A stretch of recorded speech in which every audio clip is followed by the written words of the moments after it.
todos.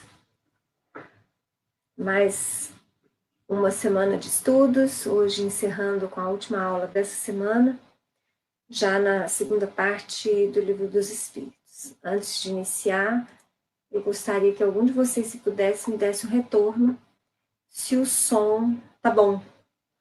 Já tive alguns probleminhas com o som, então eu gosto de que, se vocês puderem me dar um retorno, para mim ter certeza se eu posso continuar. Boa noite, tudo perfeito. Obrigada, Dê. Obrigada, minha querida. Bom, então vamos lá. Nós estamos, como eu disse, estudando a segunda parte do Livro dos Espíritos, do mundo espírita ou mundo dos espíritos. Estamos no capítulo 1, que fala dos espíritos. Hoje, especificamente, nós estamos na subdivisão forma e ubiquidade dos espíritos.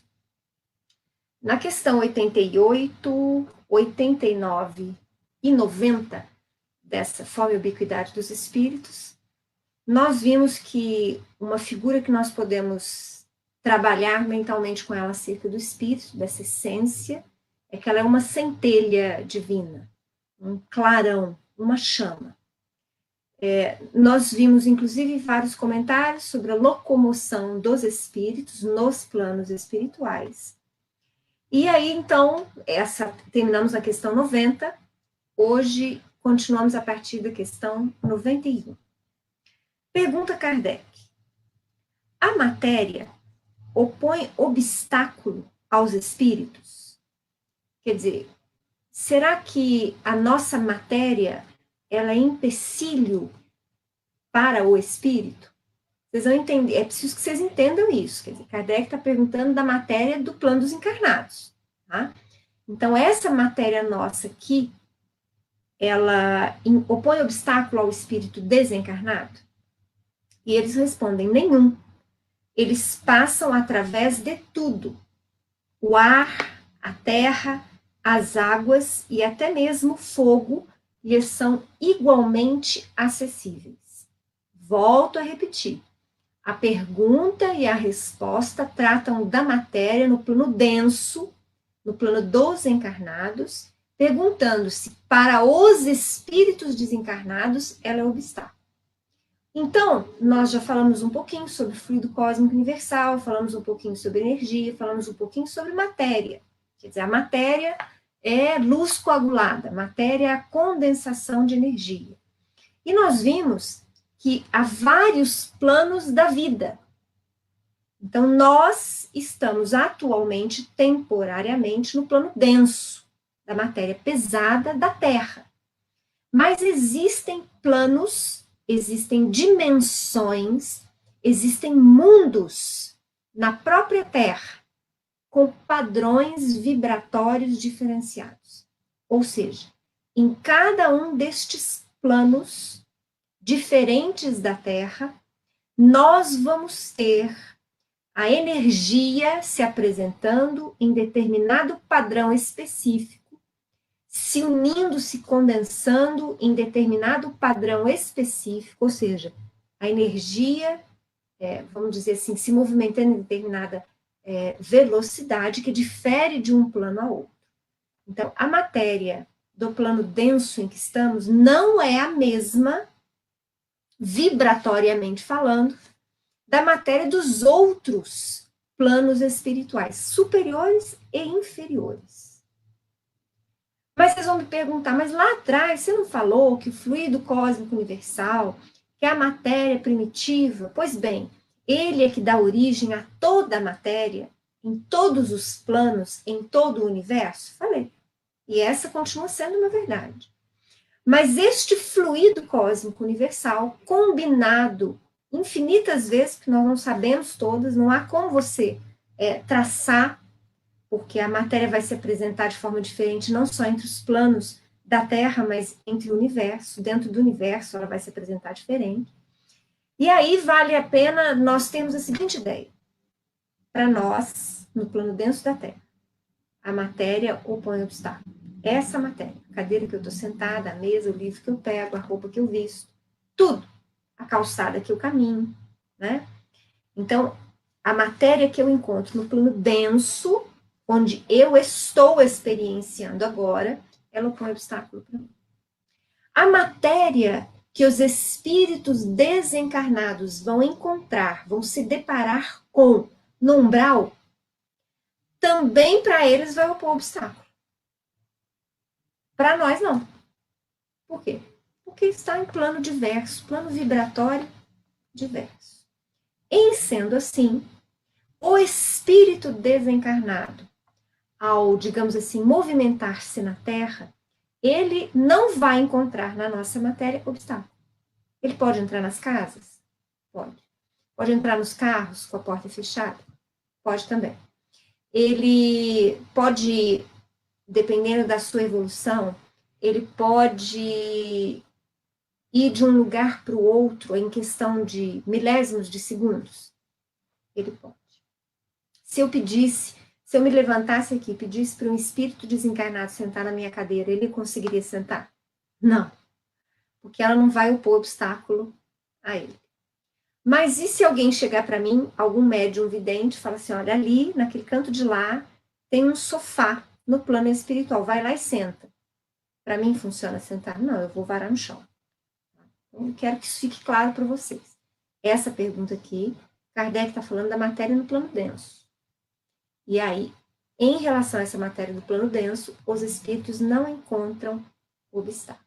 Aí vocês vão me perguntar assim, mas Cristiane, eu já li, ou já ouvi numa palestra, ou alguém falando, por exemplo, a respeito do Evangelho no Lar, que se você faz o Evangelho no Lar, a sua casa, ela fica protegida contra espíritos inferiores, ou seja, eles não vão entrar na sua casa. Mas agora você está me dizendo que as paredes não são obstáculo para os espíritos. Como isso se dá? Quem que está falando a verdade?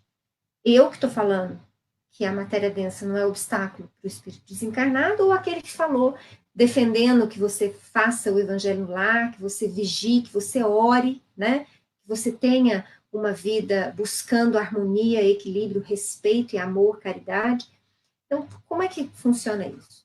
Quando você faz, e aí nós estamos trabalhando nosso pensamento, quando você faz o evangelho no lar, na sua casa, em determinado dia ou em determinado horário, mas além desse evangelho no lar, você procura trabalhar, educar os seus pensamentos, os seus sentimentos, você procura, você se esforça por respeitar o outro, por agir de maneira harmonizada e bondosa em relação a todas as criaturas na obra de criação, ou seja, quando você se esforça para domar as suas más inclinações, buscando virtudes, desenvolver virtudes, mesmo que de forma ainda muito precária, muito imperfeita, você cria no seu lar uma proteção.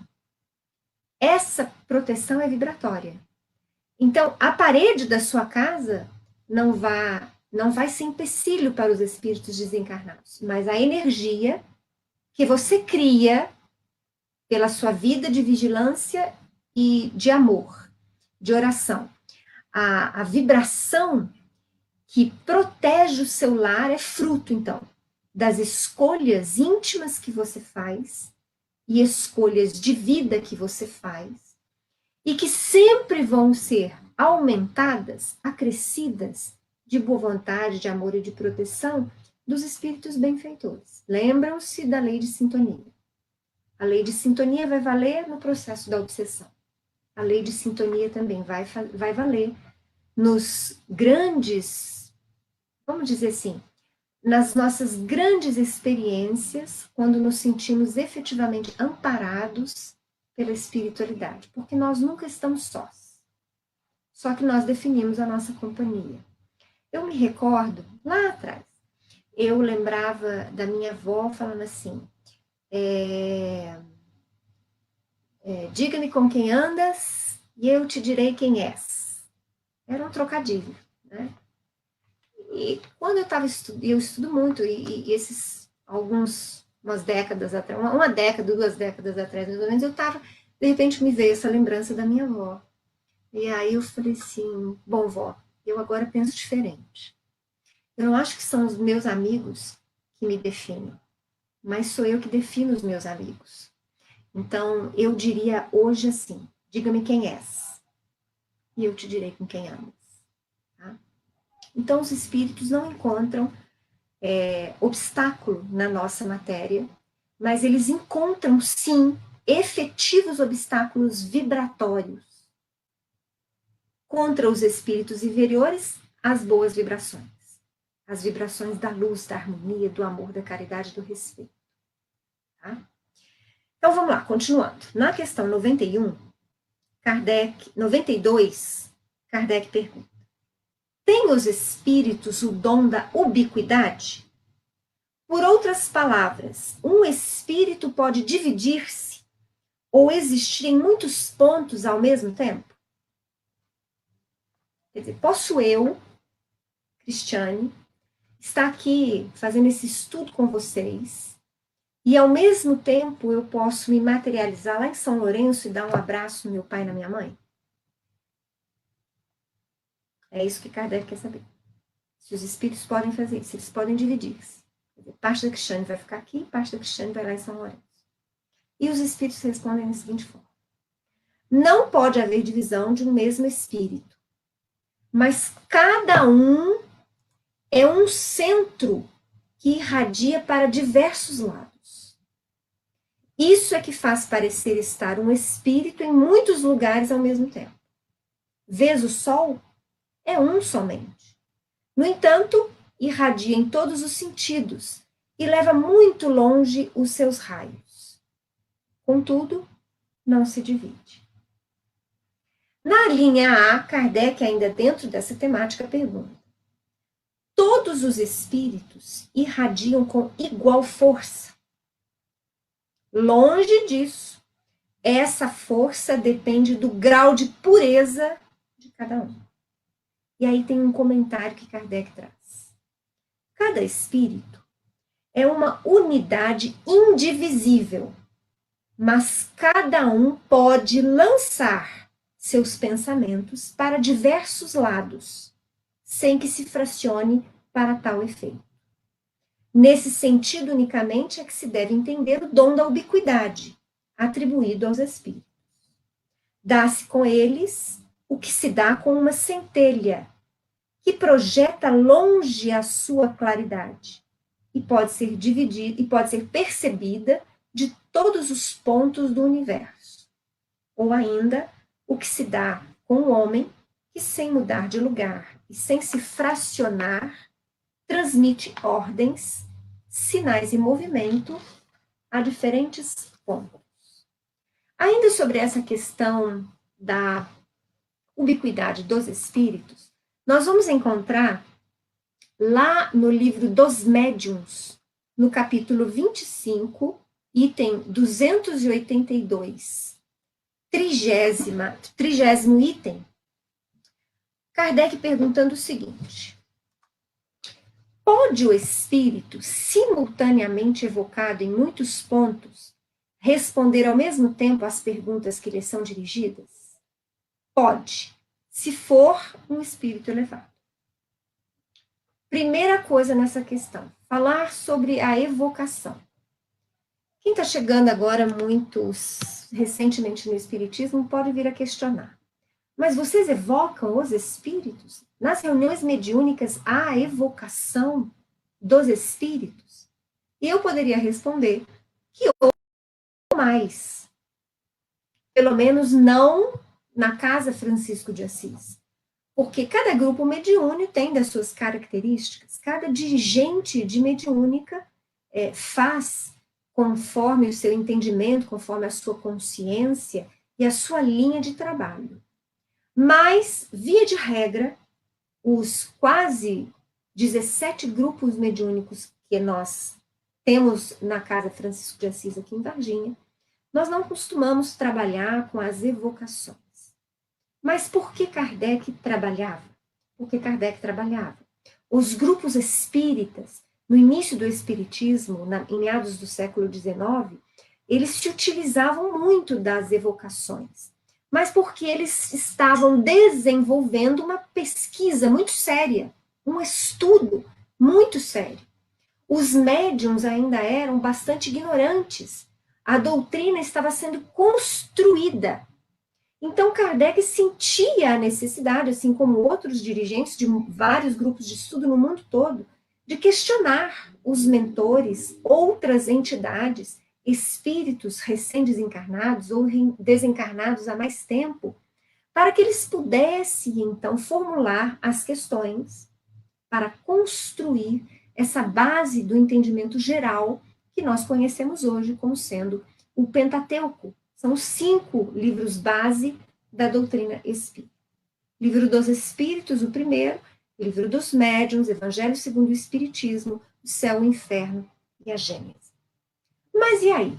Hoje não pode fazer evocação? Poder pode. Então por que vocês não fazem? Porque nós entendemos em grande parte hoje, pelo menos essa é uma característica dos grupos lá no Francisco de Assis, que o nosso trabalho principal é de socorro, é de auxílio e de aprendizado. Nós não estamos nos caracterizando hoje por pesquisas aprofundadas no campo da doutrina. Hoje você tem muito estudo, você tem incontáveis livros, você tem uma literatura muito rica dentro do Espiritismo. É claro que nós vamos encontrar obras que não são tão boas, obras que não são tão válidas, que você pode, talvez até deva ler, para que você as guarde ou para que você tenha noção daquilo que é certo, daquilo que é errado, do autor que você gosta, do autor que você não gosta, do médium que você aprende a respeitar por conta da postura que ele tem, e do seu estudo e do seu trabalho, e aquele que merece ressalvas. Então, por uma série de motivos, hoje o trabalho no Francisco de Assis mediúnico é mais em relação ao socorro, ao atendimento e ao aprendizado dos médiums e do grupo mediúnico em si. Então, nós não fazemos a evocação. Eu trabalho com um grupo há mais de 10 anos e nós nunca trabalhamos com nenhuma evocação. Mas, volto a repetir, se um grupo se caracteriza, se um grupo mediúnico hoje se caracterizar por uma pesquisa séria, envolvendo médiums sérios, de boa vontade, um dirigente digno, disciplinado, que realmente o intento seu seja a construção, a obtenção de informações sérias, pode evocar? Pode. Quando é que não pode? Quando é só por curiosidade. Quando é só para você ter uma fofoca espiritual, né? Ou quando você quer só uma consulta. Por quê? Porque essa não é uma linha de trabalho no Espiritismo. Quando eu falo consulta, é tipo assim, posso comprar aquela empresa? Eu vou ganhar dinheiro com ela? Ah, qual o número que eu devo jogar na cena? Você pode fazer o fulano gostar de mim? Esse tipo de questionamentos. Então, no Espiritismo, a evocação destas linhas de questionamentos, ela é absolutamente invalidada. Mas se eu tiver uma pesquisa séria, um trabalho sério, um propósito sério, eu posso evocar, sim. Outro ponto dessa questão. Se for um espírito elevado, então há uma condição para que o espírito ele seja detentor daquilo que nós chamamos de ubiquidade, quer dizer, para que ele envie, irradie o seu pensamento ao mesmo tempo para várias partes, há uma condição, a dele ser um espírito superior. Na linha A, nesse mesmo item, lá no Livro dos Médiuns, Kardec pergunta de novo. Nesse caso, quer dizer, do espírito superior, o espírito se divide ou tem o dom da ubiquidade? Quer dizer, Kardec quer saber como que funciona isso. E eles respondem, o Sol é um só, e, no entanto, irradia ao seu derredor, levando longe seus raios sem se dividir. Do mesmo modo, os espíritos. O pensamento do espírito é como uma centelha que projeta longe a sua claridade e pode ser vista de todos os pontos do universo, do horizonte. Quanto mais puro é o espírito, tanto mais o seu pensamento se irradia e se estende como a luz. os espíritos inferiores são muito materiais. Não podem responder senão a uma única pessoa de cada vez. Nem vir a um lugar se são chamados em outro.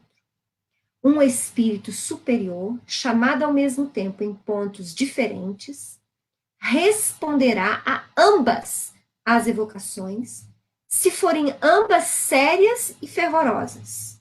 No caso contrário, dá preferência à mais séria. Então, é algo assim muito interessante, a gente vai trazer aqui um pouquinho de mediunidade também, né? Os espíritos superiores, via de regra, eles não precisam estar no mesmo ambiente dos médiuns que compõem a mesa mediúnica. Então, espíritos superiores e mentores, eles podem trabalhar à distância, pela força da irradiação do seu pensamento. É por isso que, se ele for evocado, se um Bezerra de Menezes for evocado, em 2, 3 ou mais reuniões, ele permanece muitas vezes na sua localidade espiritual, mas o seu pensamento irradia-se. E ele pode, assim, responder a quantas evocações ele recebeu.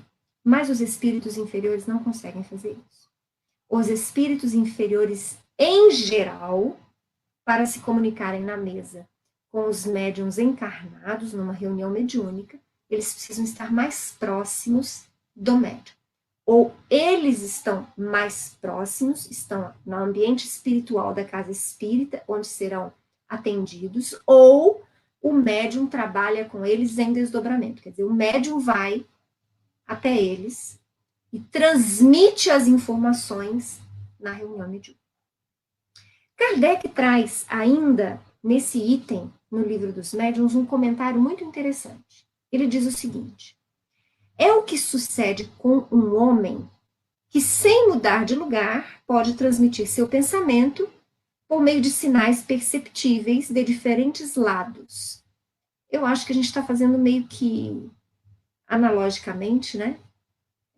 Um trabalho de ubiquidade. Eu estou na minha casa falando, existem vários computadores ligados recebendo as minhas palavras, as minhas imagens. Mas se nós não tivéssemos a instrumentação eletrônica, quem sabe nós poderíamos transmitir também pensamentos e radiações somente pela força do pensamento. Tá? Se a gente fosse superior, dava para fazer isso. Como a gente não é ainda, nós precisamos do aparelho eletrônico. Mas continua Kardec. Inquiríeis esta noite, numa sessão da Sociedade Parisiense de Estudos Espíritas, na qual fora discutida a questão da ubiquidade, um espírito ditou espontaneamente a comunicação seguinte. O espírito se chamou Channing. Então, Channing dita a seguinte mensagem: inquiríeis esta noite qual a hierarquia dos espíritos no tocante à ubiquidade. Comparai-vos a um aerostato. Aerostato é um balão.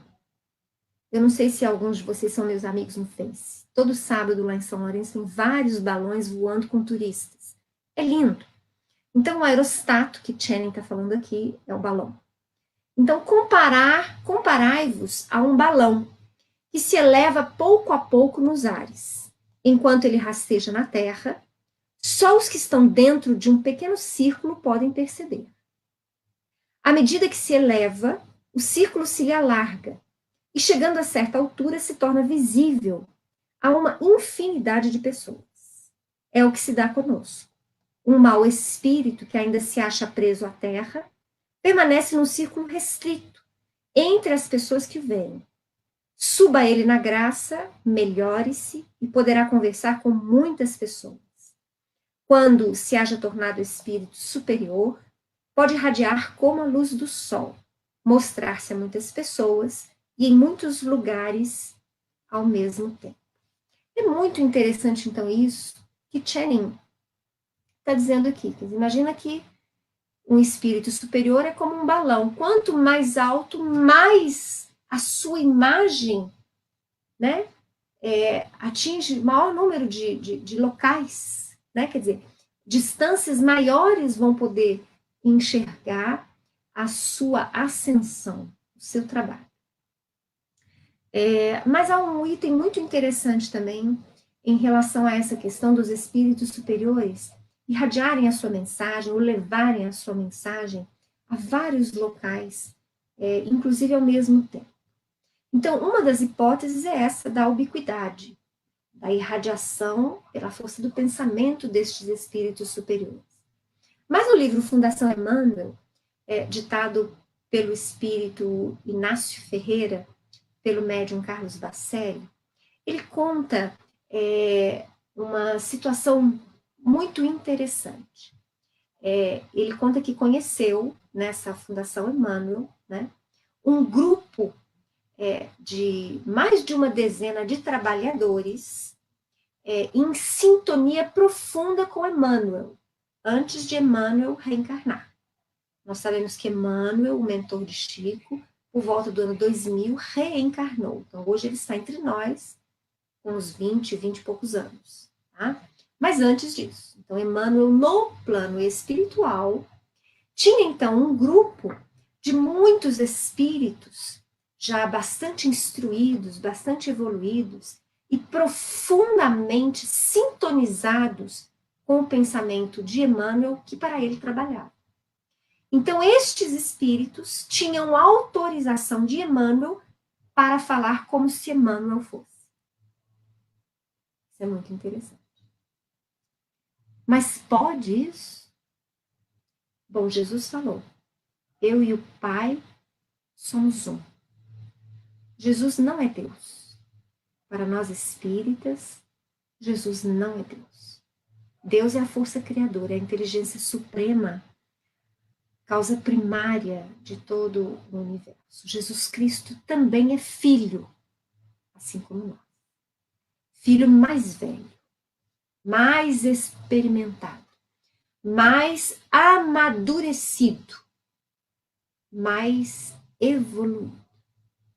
Então, dentro desta conceituação, nós vamos perceber que no estágio muito superior de Jesus, ele e o Pai se encontram profundamente ligados, a ponto dele dizer que o alimento dele era fazer a vontade do Pai. Vocês vão se recordar dos nossos primeiros estudos, quando a gente falou dos espíritos superiores, angélicos, crísticos, que são os ministros da execução da criação. São os instrumentos que Deus utiliza para a criação de mundos, de constelações e de humanidades. Então, é mais ou menos isso que nós precisamos lidar. Então, muitas vezes, o espírito superior, ele pode, pelo dom da ubiquidade, que a sua superioridade lhe confere, irradiar o seu pensamento para vários pontos ao mesmo tempo. E muitas outras vezes, os espíritos superiores têm grandes falanges de trabalhadores a seu serviço, profundamente sintonizados com o seu pensamento, com a sua mensagem, a sua lição, comprometidos, são aqueles que vestiram a camisa mesmo. E em nome daquele espírito superior, estes espíritos trabalham. Nós podemos perceber, por exemplo, que a imensa falange dos samaritanos são trabalhadores profundamente sintonizados com Maria, que é a coordenadora dos samaritanos. Nós vimos, então, nesse livro do Dr. Inácio, quer dizer, vários espíritos sintonizados com Emmanuel, levando a mensagem de Emmanuel às reuniões, a outros médiums, né? Aonde se faça necessário o seu pensamento e a sua presença. Tá? Bom, mas continuando, nós vamos ter, vamos encerrando aqui então essa forma e ubiquidade dos espíritos. E vamos começar, bom, hoje já não dá mais tempo, mas nós vamos começar na terça-feira que vem, a falar de novo de perispírito, porque nós já falamos um pouquinho, quando nós falamos lá de fluido vital, quando falamos de espírito, falamos de matéria, nós já iniciamos alguma coisa de perispírito. Agora nós vamos estudar mais do perispírito. Então, na terça-feira, eu aguardo vocês para mais uma noite de estudos, nosso estudo rápido de meia horinha, Agradeço a presença da Denise, da Viviane, Elisete, da Érica, do Carlos, da Suzeli, da Magali, da Maria Lúcia, do Edgar Silva, de todos aqueles outros companheiros que vêm acompanhando os nossos estudos. Não necessariamente online, conosco, ao vivo, mas nos acompanham quando a sua agenda, muitas vezes apertada, permite. Agradeço sempre a presença de todos vocês. E desejo a todos um bom final de quinta, uma boa sexta, um bom fim de semana. Até terça-feira que vem, às 7 horas da noite. Grande abraço.